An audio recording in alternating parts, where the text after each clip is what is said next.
Welcome back to Sports Cards and a Cup of Joe. This is your host, Joe Davis.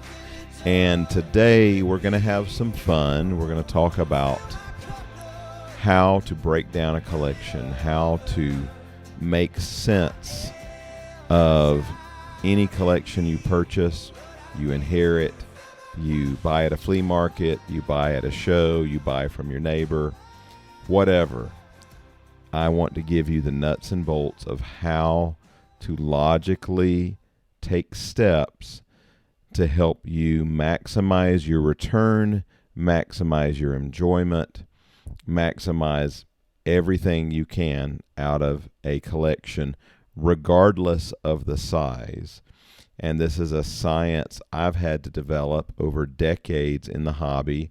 It doesn't mean it's the only way, because it's not. I just think it's the best way, because I have learned from many mistakes over the years of breaking down collections, and I've learned what is the best methodology to follow. And so today we might be talking about your own collection. Maybe you've been a hoarder over the years, and I love hoarders. Anyone who hoards collectibles, you are my friend, because we have the same mindset, right? You can never get enough collectibles, right? You can never get enough sports cards, right? So that's not a derogatory term when I use it. So understand that. So maybe you have been buying and buying and buying for years, and you're the person everyone comes to when they're like, hey, I know somebody that has a collection they want to sell. Are you interested? And you go, of course I'm interested, and you buy it. And I have many clients, many customers who come in our store, and that's what they do. You know, among their friend group, they are the ones who are buying up collections. And so I'm that way. I have been for decades, ever since, heck, I was a teenager. I remember working for my dad, and I was working in his paint and decorating business, and I put a sign up that said, "I'll buy your junk." Old sports cards, comic books, magazines, etc. And my dad was not real thrilled with that sign, and so I had to take it down. But I have had that mindset for a very, very long time. So I'm a very open-ended buyer when it comes to collectibles, trading cards of any type, and other collectibles. So maybe that's you, and you've been buying stuff for years, and you're like, Joe, I've got to finally make sense out of my card collection. I just have this massive accumulation, and I need to make sense of it and maximize my resale and my return and my enjoyment. Maybe you just need some education and some strategies so that when you get an opportunity to buy a big collection, you'll know how to proceed. I have bought them in all sizes. I've bought collections a notebook at a time, a card at a time, and I've bought U-Haul loads at a time, and I've bought living rooms full at a time, and bedrooms full at a time, and multiple garages full, and you name it. I've been there and bought a collection that size, warehouses, you name it. So regardless of the size, many of the steps I'm going to share with you still apply. So I'm going to give you an idea from a large collection I bought a few years ago, and you'll understand as I share this that if this process works for a large collection, it will work for a smaller collection as well. Understand that in most collections, I'm going to ballpark this, but in most card collections, about 95 to 97% of it is stuff you don't need to focus on from a value proposition.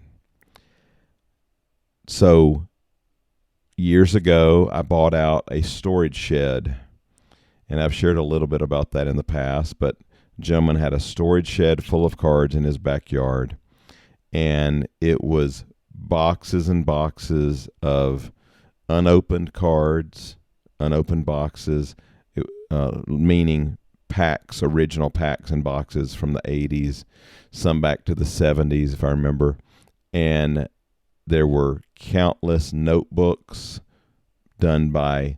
some done by player, some done just star cards, and some were rookie cards and so forth. And then there were a lot of boxes of bulk cards, and it was a wide array of, if this were food groups, you would have had them all. How's that? So the assortment and the way it was broken down was a very wide variety. So with this particular collection, once we had loaded it all up, got it back to our store, we had the task of how do we break this down? And first, let's go over things not to do. What you don't need to do is take every card and break it down by year and sort it and get it organized in that way. And that's an unnecessary step to maximize.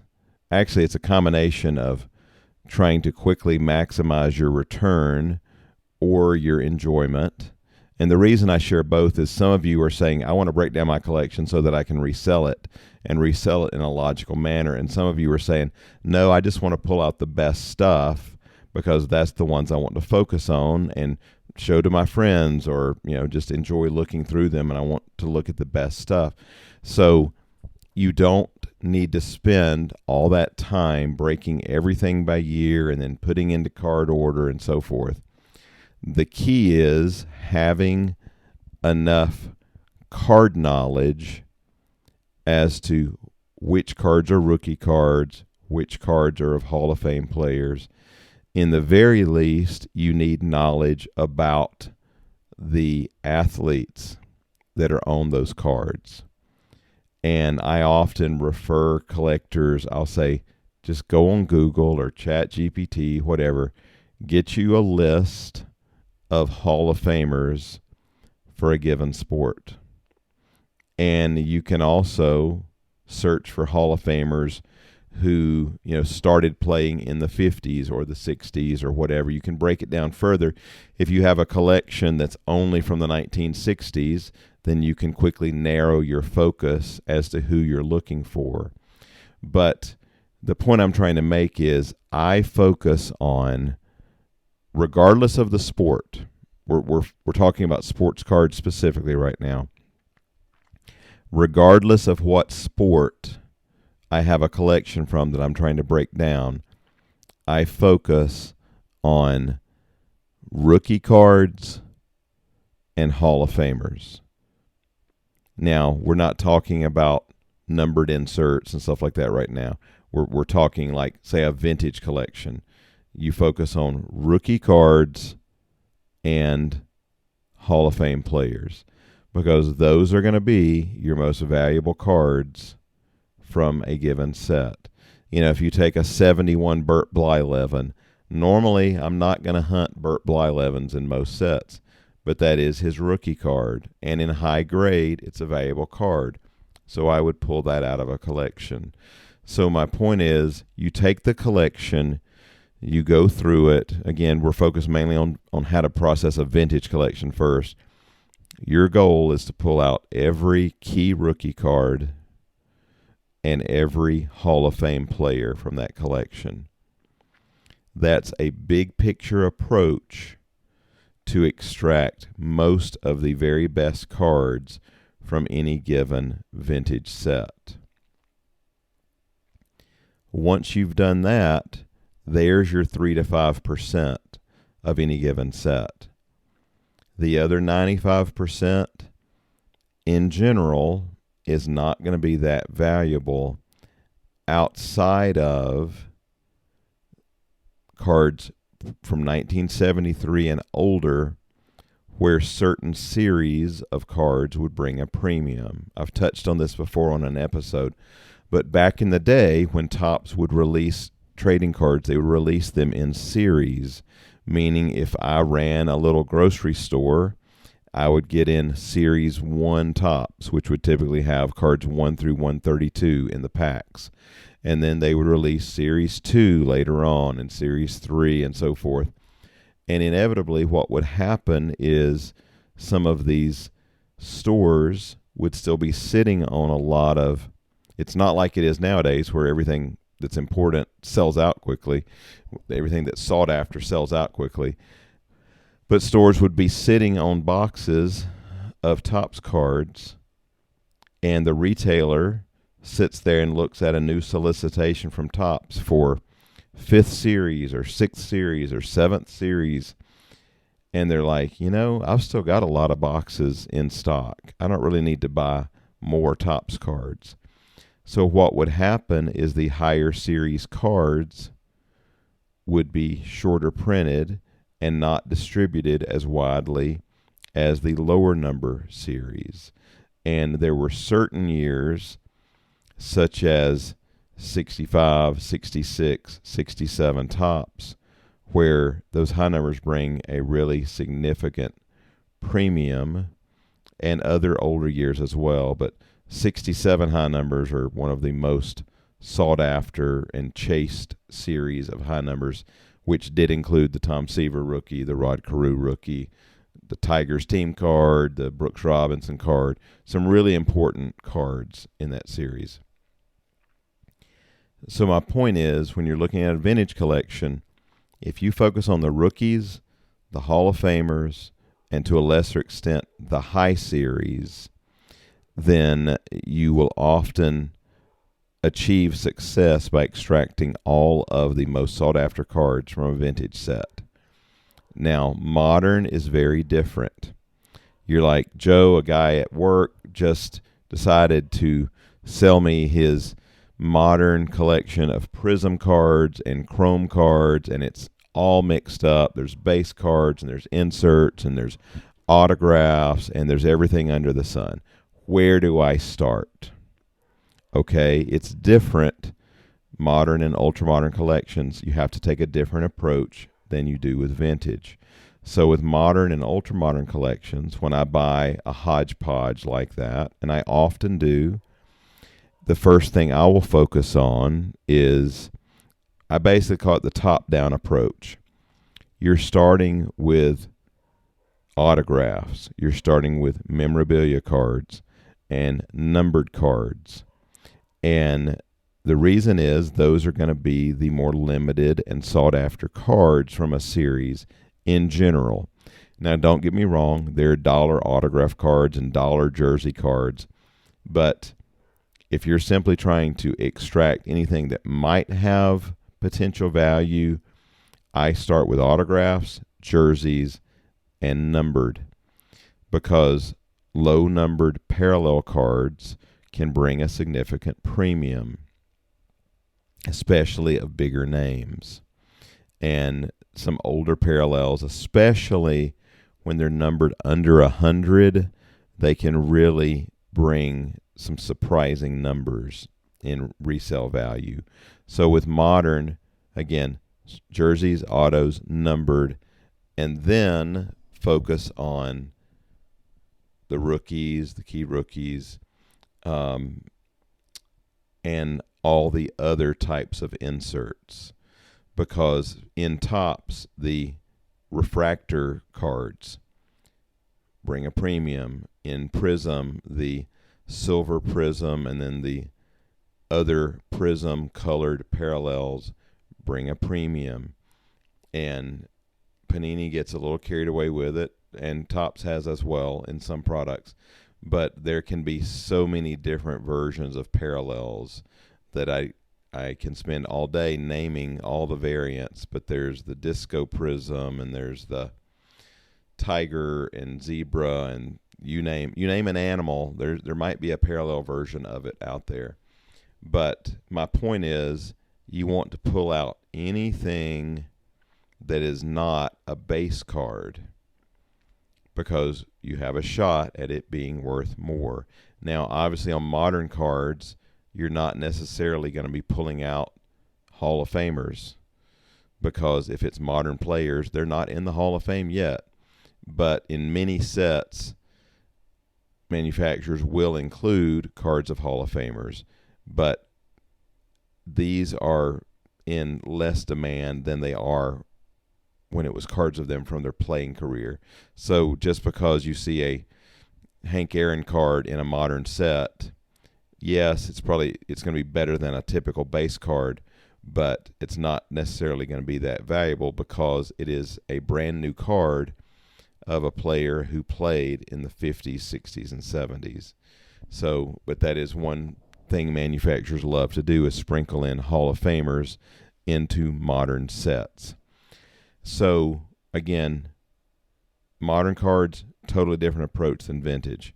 So, you've broken them down. You've pulled your autos, you've pulled your jerseys, you've pulled your rookie cards, you've pulled your numbered cards.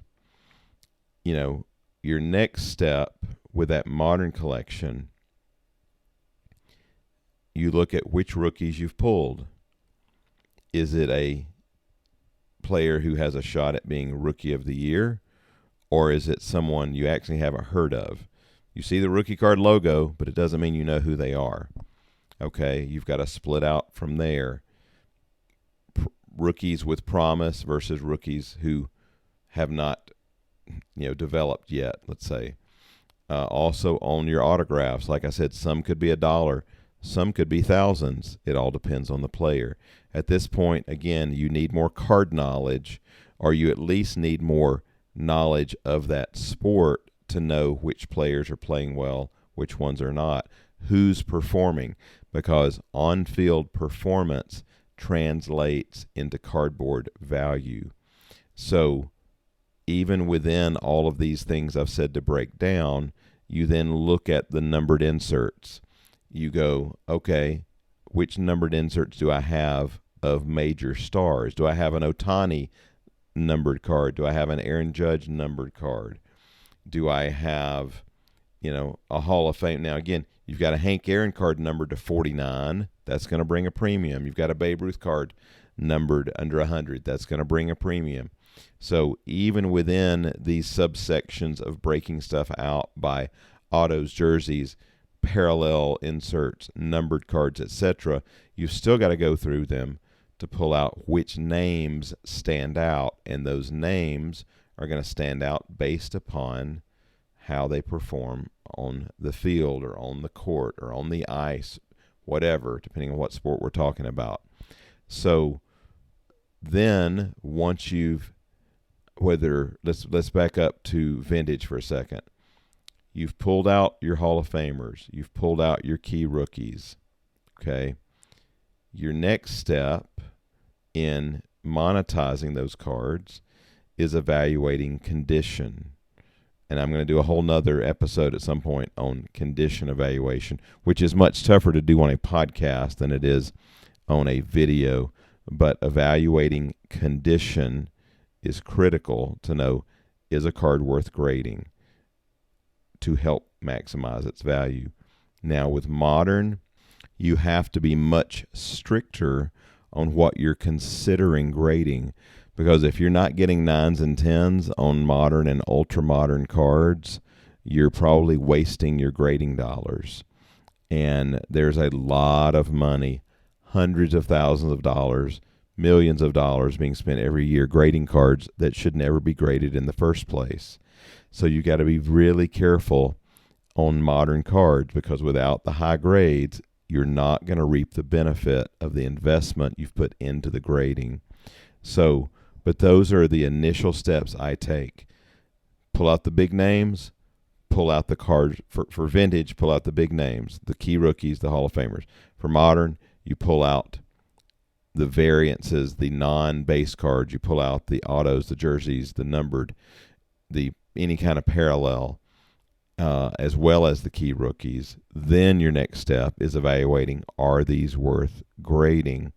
And I recommend using something like Sports Card Investor or their Market Movers app or 130 Point or various other sites you can look at to look at completed sales to see current market prices on cards once they're graded, and once you can see hey, if my modern card grades a 10, it'll be worth this.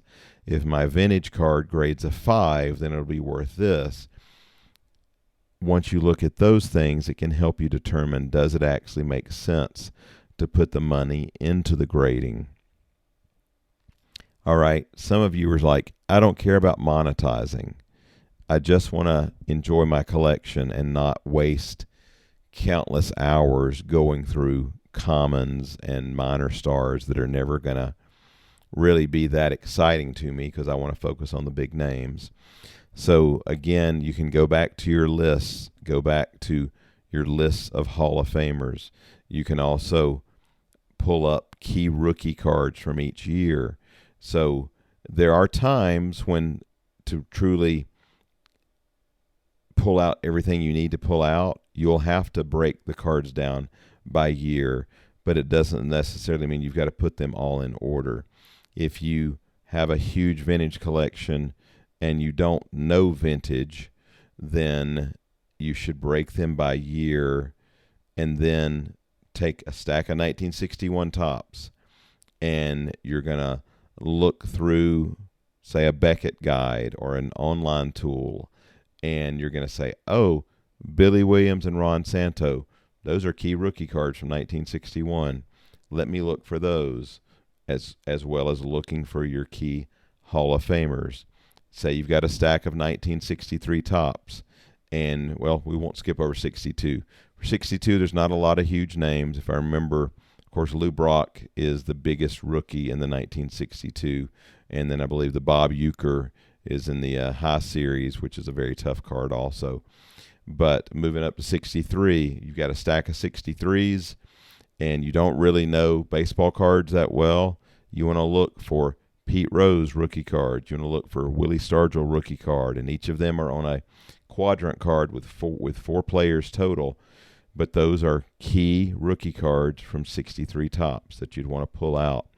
But my point is, it might be necessary to at least break some cards down by year, because then once you have them by year, you can look at a price guide, and whether that's a physical price guide, Beckett still puts them out, or you can look at an online tool, whether it be Beckett Online or other tools, and you'll quickly see which are the key cards to look for in a stack from a given year.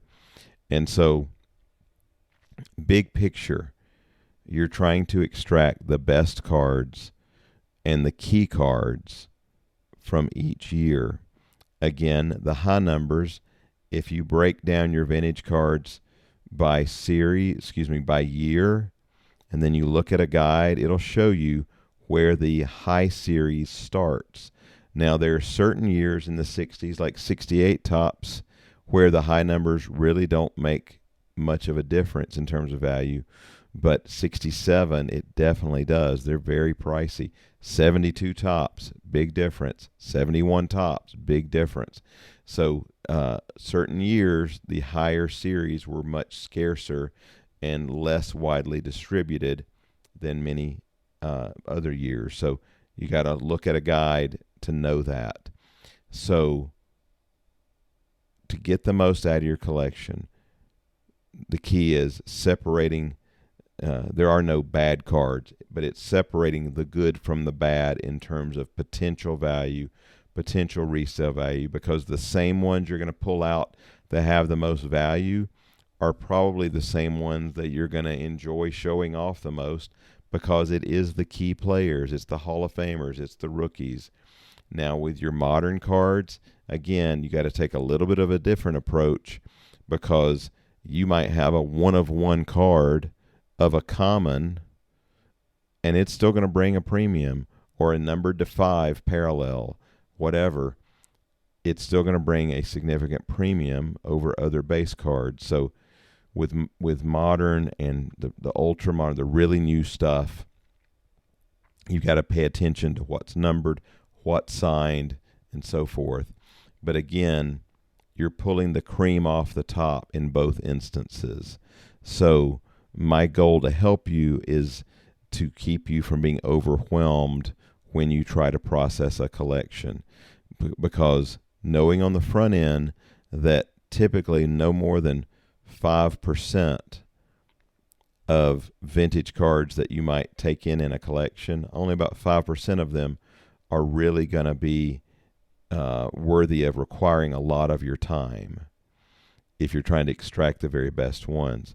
Now, modern collections, because there are so many fewer base cards now released and so many more inserts coming in packs, it's going to be a higher percentage. But again, still only a small amount are actually going to be the ones that bring a lot of resale value. But it may require more of your time because there is more and more to weed through. There's a lot of products. Say there's 4 cards in a pack, and every 4th card is going to be a special insert of some type. So that's 25% of the print run is not going to be a base card. So you're going to have to weed through a lot more cards because you might have a greater possibility of having, a rare numbered card or a rare parallel of some sort in there. So again, this is just a few basic principles to get you started breaking down a collection. The first thing is take a deep breath and know that only a small percentage of that mound of cards you're looking at is actually going to be what you're going to have to spend a lot of time on. So don't be overwhelmed. I can walk into a warehouse with millions of cards, and it doesn't stress me out. In fact, it really gets me excited. So if you've got a warehouse with millions of cards that you want to sell, please let me know. But it doesn't stress me out because it's all about the process. Now, one outlier I haven't mentioned yet, and this can be true for modern or vintage.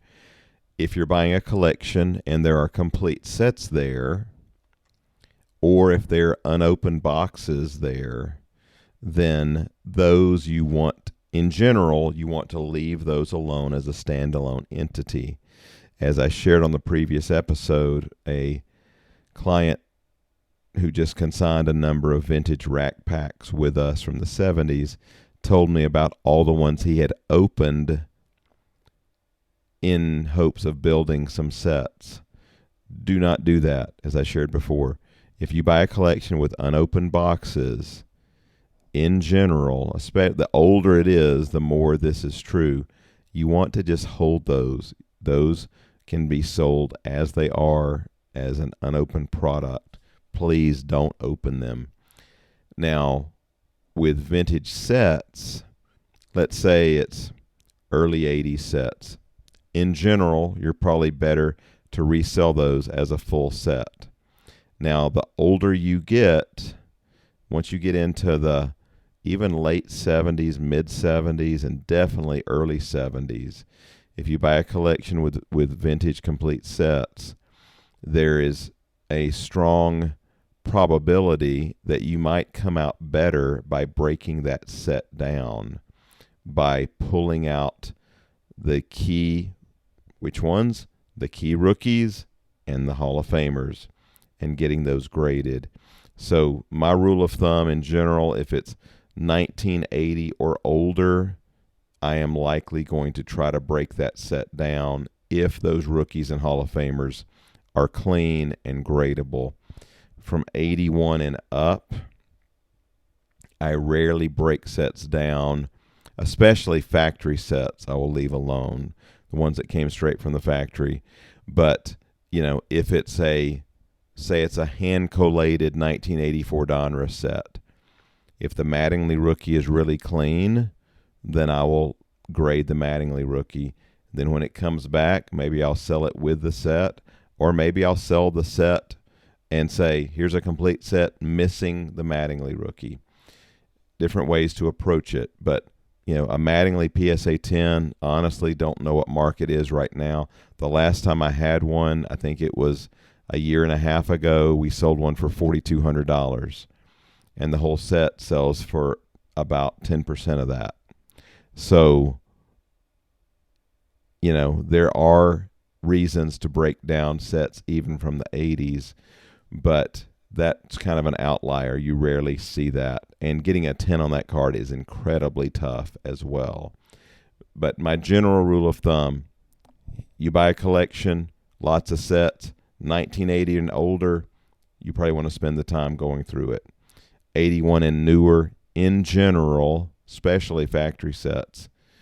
They're easy to resell. It's a known commodity, just like it is. It's easy to resell that way, so you don't have to do additional work. If it's a hand collated set, you might as well take the time to look at the key rookies and see if they're worth grading, because you might get a premium by doing so. So that was a couple of outliers I wanted to touch on. Again, complete sets and any kind of unopened product, you're probably, in general, best to leave it alone. If it's newer stuff like that, again, the caveat being 1980 and older, you might want to break those sets down to get a greater resale value out of them. And this is what we do with clients all the time. We have recently been consigned many vintage sets. Same rule of thumb that we use. Older ones we've broken down, and many of them we took in some sets from the 50s just recently, and we told the client on his 55 top set, yes, we're going to grade the 55 Roberto Clemente rookie and the 55 Harmon Killebrew rookie and the second year Hank Aaron and the second year Ernie Banks, et cetera, et cetera. And then we're going to get you the most we can out of those, and then we'll have a nice starter set left over on the back end. And I know that is heresy to some of you who are like, why would you break down a set, a 60-year-old set? You're going to break it down. 70-year-old set. My math's off. 70-year-old set. You're going to break that down. And yes, we are, because we're going to try to maximize the resale value for our client. And that's what you have to do on some of those sets to achieve that. So anyway, hope this has given you a brief overview of collection processing. I'm totally open to your questions. I love hearing from our listeners. If you've got specific questions, I'll be happy to answer them on an upcoming episode. Just send your email to heyjoedavis@gmail.com. That's heyjoedavis@gmail.com, heyjoedavis@gmail.com. If you need assistance from our team at Got Baseball Cards, just send an email to gotbaseballcards@gmail.com, gotbaseballcards@gmail.com. So thanks for listening, everyone. I hope this has been helpful. We're going to do another upcoming episode breaking down what to grade, why to grade, and more. So thanks so much for listening. Remember that Jesus Christ loves you. He gave his life for you to have a relationship with you. And I think each and every one of you are awesome as well. And I appreciate you taking the time to listen today. God bless. Have a great week.